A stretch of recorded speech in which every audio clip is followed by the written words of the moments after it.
Welcome to the Sofistic Bridge Design Sofina. My name is Matthias Singh and today's topic of the Sofina is the graphical input of a frame bridge, so let me call it an everyday bridge. And we just try to keep our example as simple as possible so that we just can put our focus on the functionality of SSD and Sofi Plus. And for our twin girder system we are going to use also the CIBD technology, which enables us to design a complex parametric model. But before we will start, little explanation to the functionality of the GoToMeeting software. So you will find a button to display in full screen, and you can type your questions into the box which you may have during the Sofina. And if you won't get an answer during the Sofina, you will get the response as soon as possible by email. And we are starting immediately to create a new project. That's why we just go to the SSD 2014.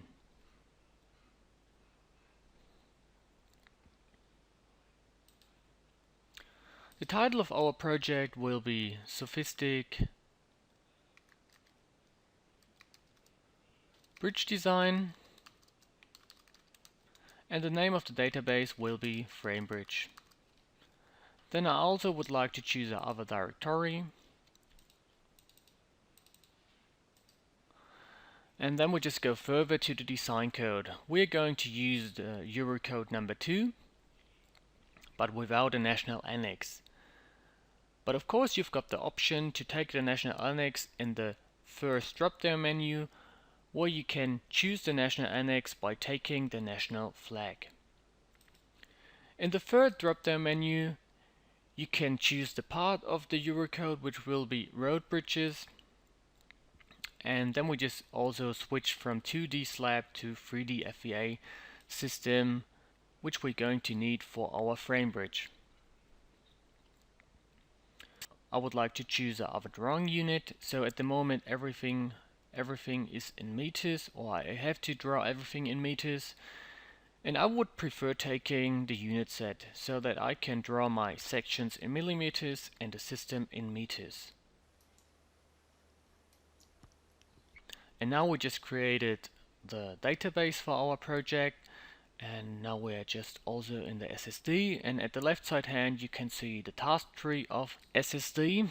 And I would like to give you, before we will start with the graphical input in Sofi Plus, a preview of what we're going to do today. And for that we're just going to implement a new task, and I just need a user text task. And in the user text task you can store additional information for your project. And first of all I would like to rename the user text task.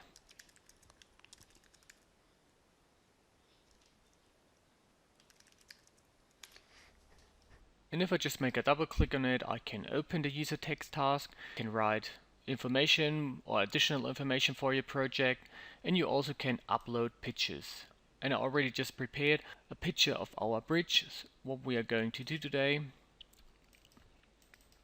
And now I just upload it to the user text task.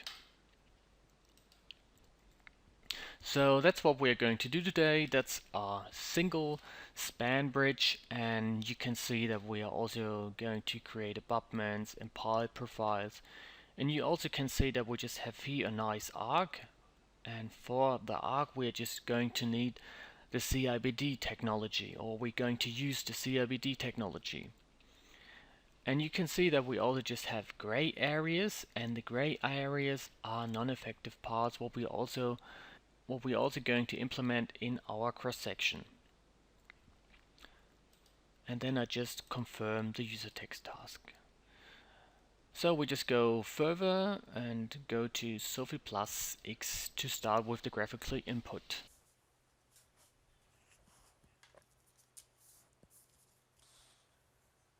And we're starting at first to define the geometry axis. And you've got three options to define the geometry axis if you just make a right click on geometry axis. So you can define new axis. You also can create axis from a 3D AutoCAD curve, And you also can import access from another already existing Sofistik database. And what is also important to notice is the difference between structure elements and geometry axes.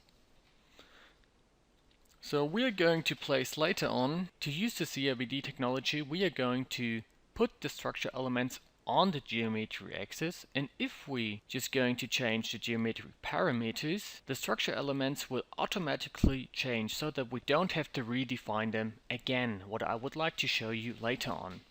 First of all, we're just creating a new axis. The name of the axis will be AX_1, and first of all I just have to input a horizontal alignment. So in the first column you can use different types, so you can use straight lines, circular arc, or also transition curve. And if we just choose transition curve, we just have also different subtypes like clotoid or plus curve transition.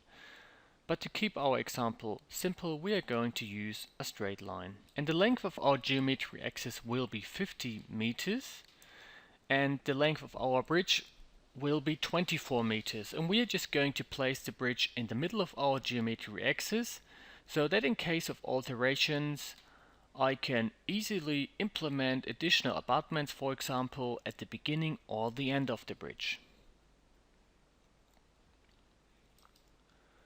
Okay, now you can see in the AutoCAD window that we just created a geometry axis, and you also can see in the sidebar that we have now different input tasks. So we also have the option to define a vertical alignment, and so we can change the alignment also in elevation. And together it gives me the opportunity to define a truly dimensional curve. But in this example we won't define a vertical alignment. That's why we just go further to the variables. So we just need two variables, one to parameterize the width of the non-effective parts and one to parameterize the height of the cross-section. So we are starting with the variable b, which is responsible for the variation of the width of the non-effective parts. And then I just have to create stations. My bridge will start at 10 meters. That's why I just started this first station at 10 meters with a value of 1300 millimeters. What is important to notice is that the sections will be in millimeters, and that's why the values of the variable for my cross section also have to be in millimeters. Then I just created another stations along the length of the geometry axis.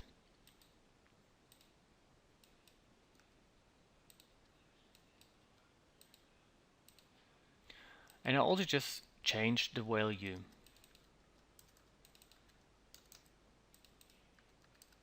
And then I just create a new variable, h. And h will be responsible for the variation of the height of the cross section.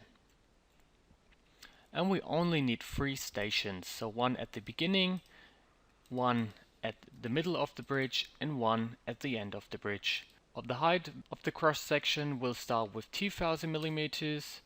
In the middle we would just have a height of 800 millimeters and then 2000 again. And in the third column you can choose between different progression, so you can choose between polygonal, transition left, transition right, transition left plus right, and also spline. For our example we are using the transition left plus right progression. Then we just go to the next task, which is the placement task. And the placements just define important locations along the axis. And we just need 2 placements, one at the beginning and one at the end of the bridge. So at the station number 10 meters and then 34 meters. And at the 4th column you would just have different placements, so you can choose between support axis placement, construction points placements, or also axis at the beginning or the end placements, and also connection point placements. And support axis placements and axis placements will be noticed later on automatically in the definition of the tangent geometry as high points, what we are going to show you in one of our next Sofina. For our example, we just need support axis placements. And now you can see immediately also that the placements are created. For our model, we also need a secondary axis where we're going to place the twin girders, and I will give you later on more details for the modeling of our system. So we just need 4 secondary axes. One should have a y value of minus 2.25, then plus 0.25, then minus 1.75, and then plus 1.75. And you can see in every task that we just have a preview of our input. And every secondary axis will get also a title. And if I just confirm the dialog, you can see also immediately that the secondary axes are created with the main axis name plus their names. So now we're just finished with the defining of the geometry axis. That's why we just go further to the materials and the cross sections. And that we don't lose that much time with the easy and already well-known things, I already prepared the materials and some of the cross sections. So first of all, I would like to delete the default materials because I don't need them anymore.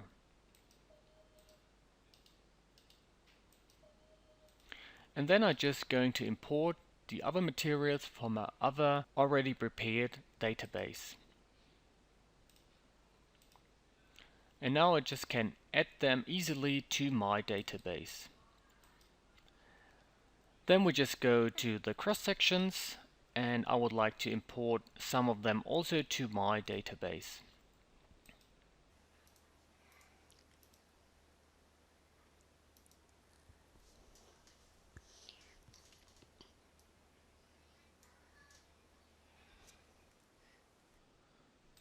And now you can see that we also just implemented the sections. So we just have a section for the pipe profiles, which is a circle section.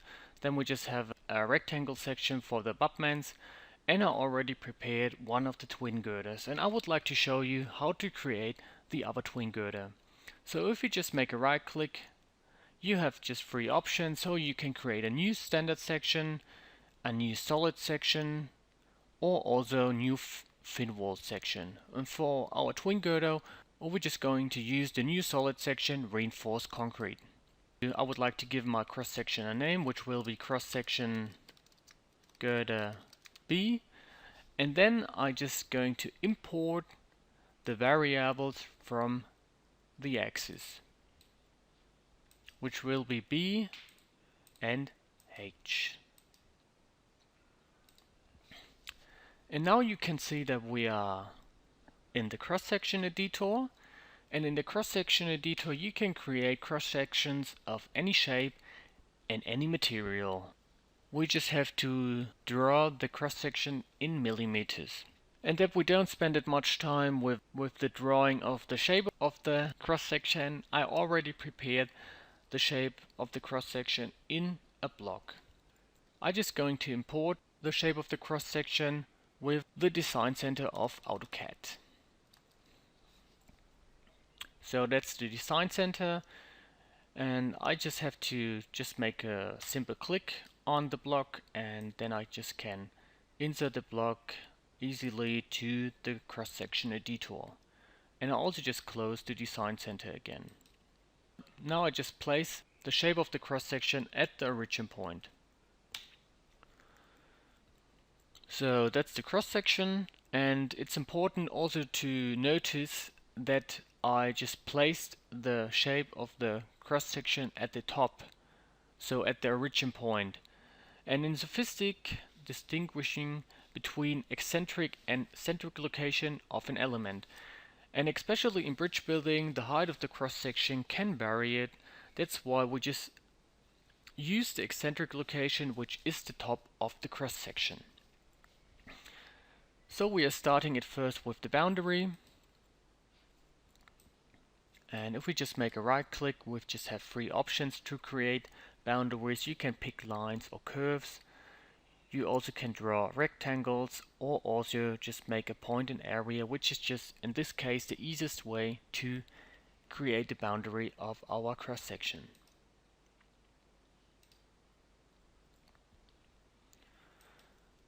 Okay, then I would like to define the reinforcement, and I just have two options to define reinforcement. You can just draw single bars with the single reinforcement command, or you can also use the line reinforcement command. And if we're just going to use the line reinforcement command, on that line which we just have to draw will be just placed a number of bars, what I'm just going to show you now.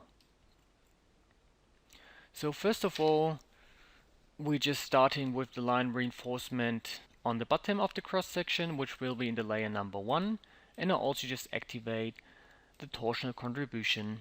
We're going to use a diameter of 60 millimeters with a number of 5 bars. And then I just have to draw a line, and I just going to pick the lines which are also prepared in the block.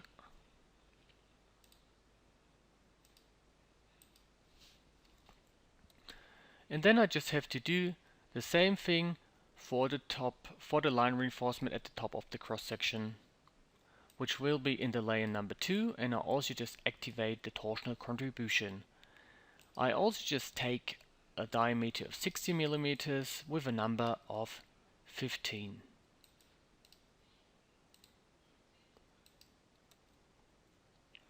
Then we're just going to draw non-effective parts, and we just have two commands. We can use line or diagonal. And I just take the diagonal command, and then I just have to draw rectangles to the cross-section parts where the primary banding shouldn't be.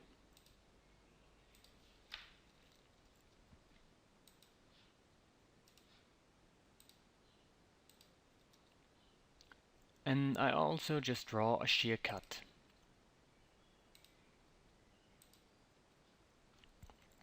And now we're just coming to the interesting part of the defining of the cross section. We are going to parameterize our master cross section.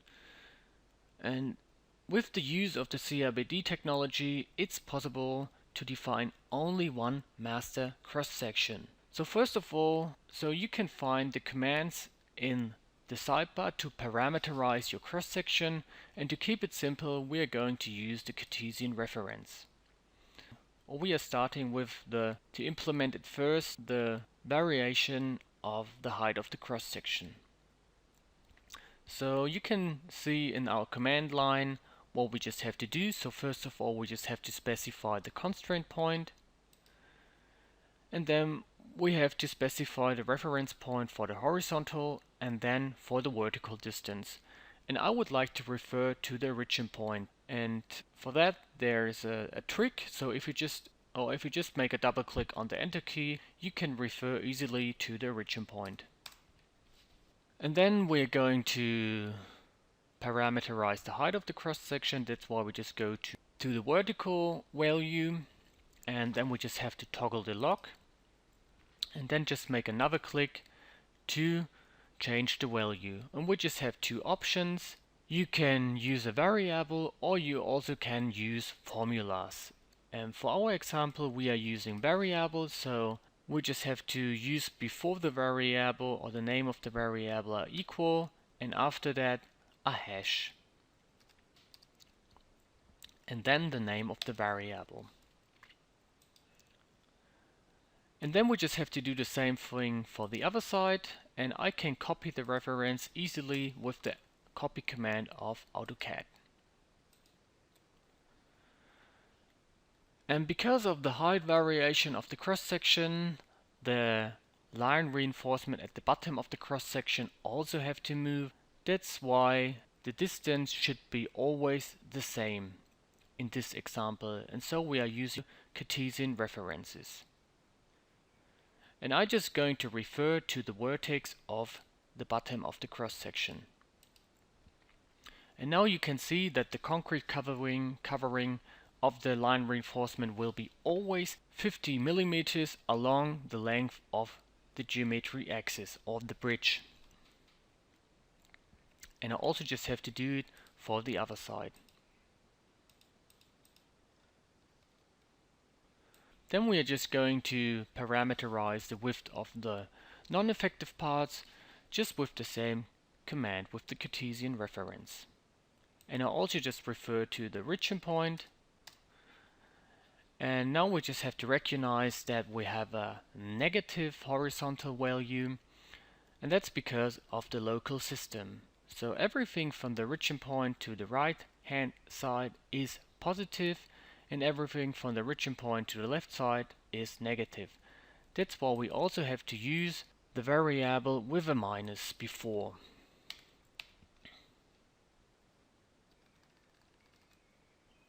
So it should be equal minus hash b.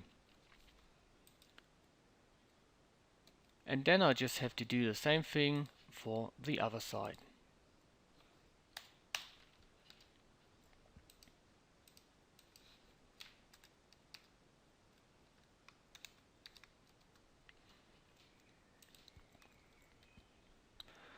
And now we're just finished with the defining of the twin girder B, and I just calculated the cross section, a shear center was calculated, and also the center of the gravity. And you can see that we also have rotated principal axis, and I would like to suppress the rotation of the principal axis. Just go to the properties, to the tab analytical parameters, and just suppress the rotation of the principal axis. And now you can see that we just suppress the rotation very easy. And then I just closed the cross-section editor. Okay, now we're just starting with the structure elements. And we're going to place the structure elements on the axis to use the CIBD technology. And we are starting with the twin girders. And for that we just need the line command. And we are starting at the General tab. So twin girder A should be in the group 101.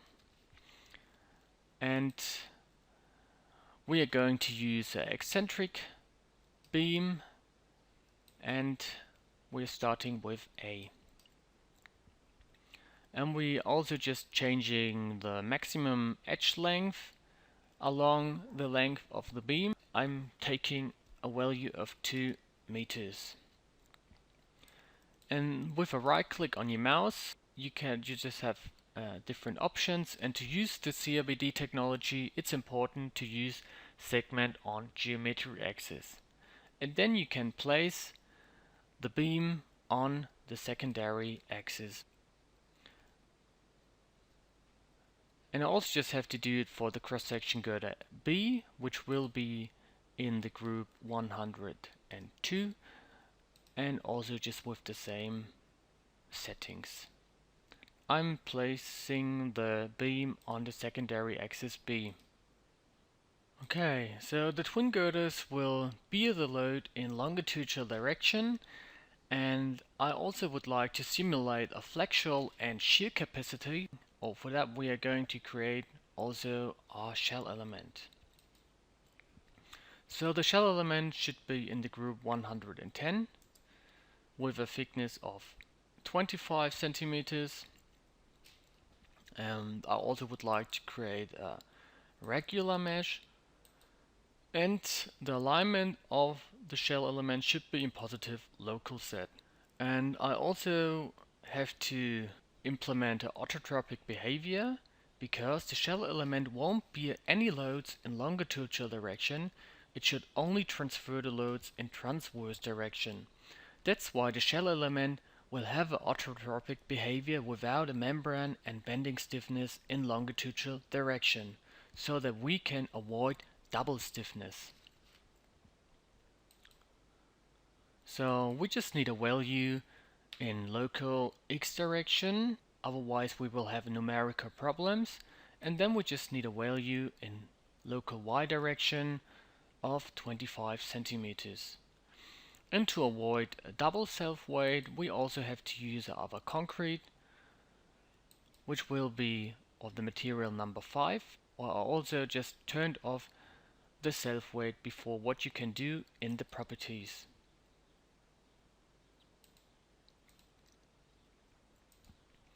And then I'm just going to place the shell element between the other secondary axes.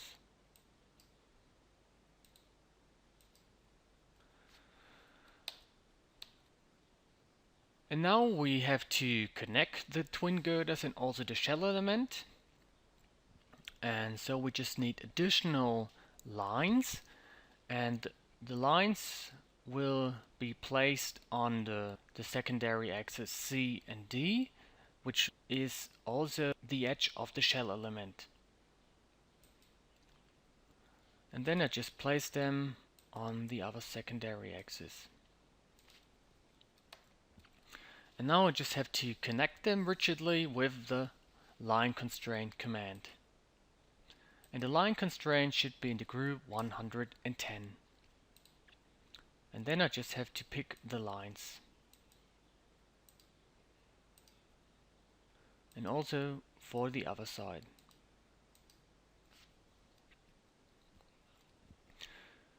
And to control my input, I would like to do an export to SSD.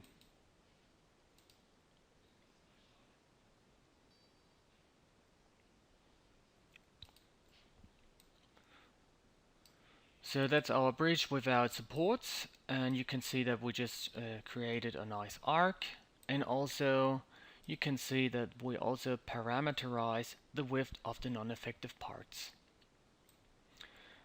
And now we just go back to define the supports of the bridge. And you can create the supports in the cross member editor.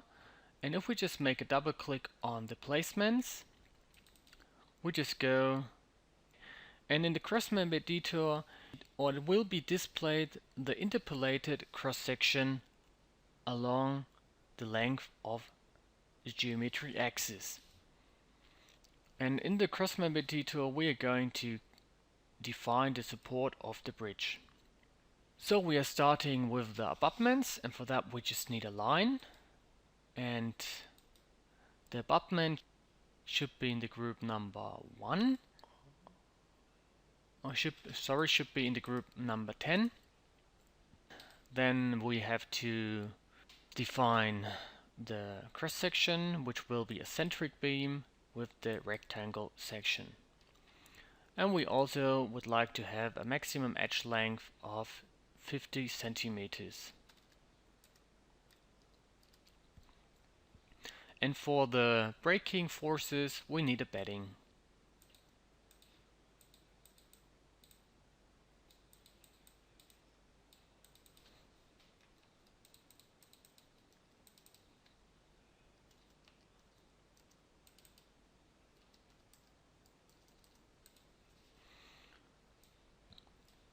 And then I just draw the beams.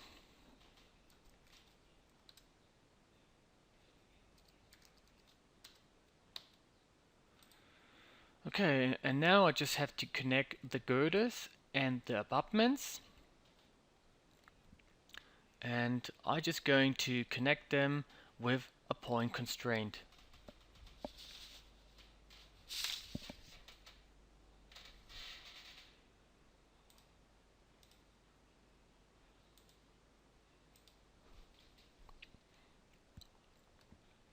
And I also define the pipe profiles in the cross-member editor.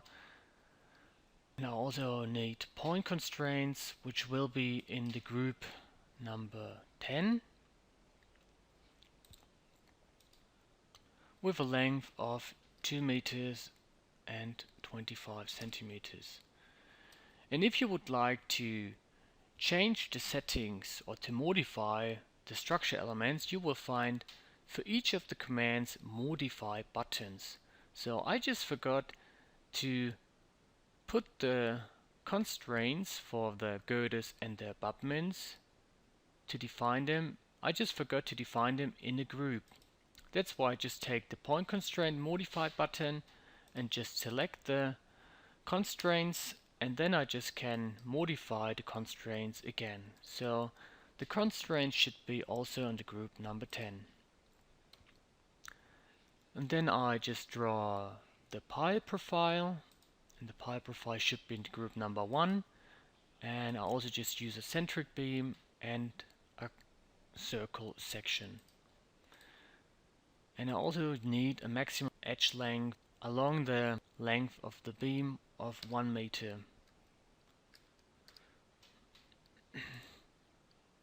And the beam length is 3.50 meters.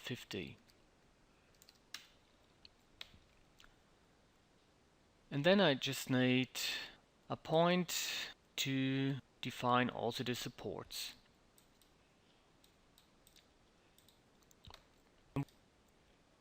And now I just can mirror the support to the other side with the mirror command of AutoCAD.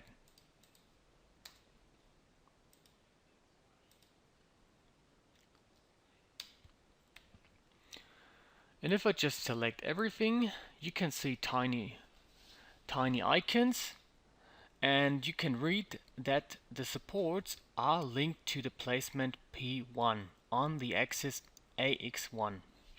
That's just important so that we can use the advantage of the CABD technology. And then I just can copy with base point the supports to the other placement, and copy everything with base point. I can copy the supports to the placement P2.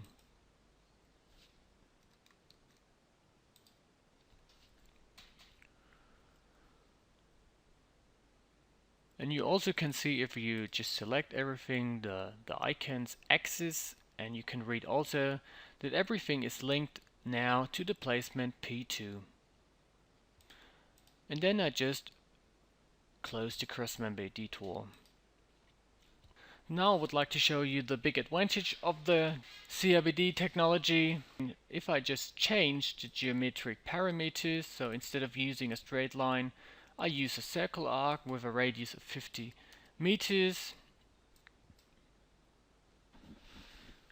You can see that I don't have to redefine the structure elements because they just change automatically to the change of the geometric parameters. And now I just use a straight line.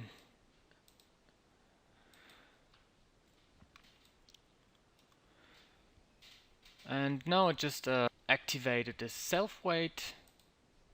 So I just go to the load case manager and create a new load case where I just activated the self weight.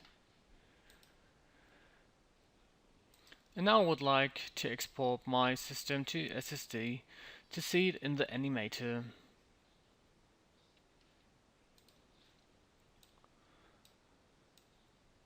So that's our bridge, and we are just finished. And I would like to just make a linear analysis for the load case number 1.